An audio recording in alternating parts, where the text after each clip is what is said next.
Hi friends, அனைவருக்கும் வணக்கம். இன்றைக்கான கரண்ட் அஃபேர்ஸ் பார்க்கலாம்.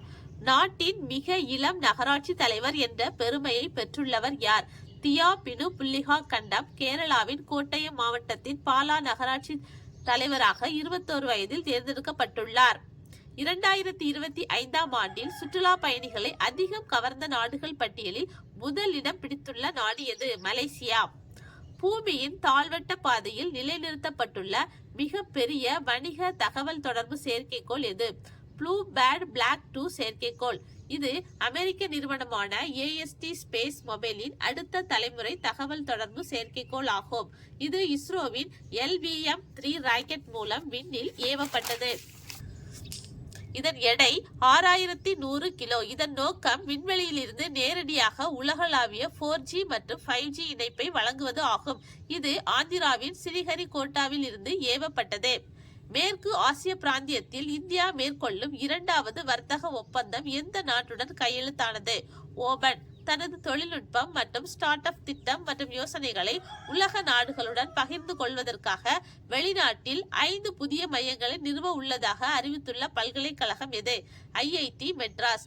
அமெரிக்காவில் 2 மையம், ஜெர்மனியில் 1, துபாயில் 1, மலேசியாவில் 1. 33வது விஜய் ஹசாரே கோப்பை ஒருநாள் கிரிக்கெட் தொடரில் 36 பந்தில் சதம் அடித்து சாதனை செய்த வீரர் யார்? வைபவ் சூரியவன்சி, 14 வயது.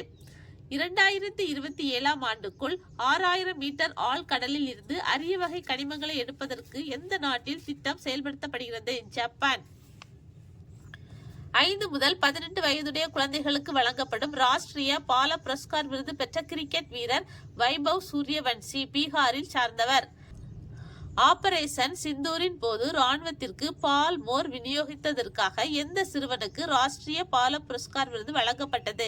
சவன் சிங், பஞ்சாப் மாநிலத்தின் பிரோஸ்பூர் மாவட்டத்தை சார்ந்தவர். இந்தியாவின் முதல் அதிவிரைவு சோதனை ரயில் பாதை திட்டம் 64 கிலோமீட்டர் நீளத்திற்கு எங்கு அமைக்கப்பட்டு வருகிறது? ராஜஸ்தான் மாநிலத்தின் ஜோத்பூர் பிரிவின் கீழ் வரும் குதா மற்றும் தாதானா மித்ரி இடையே.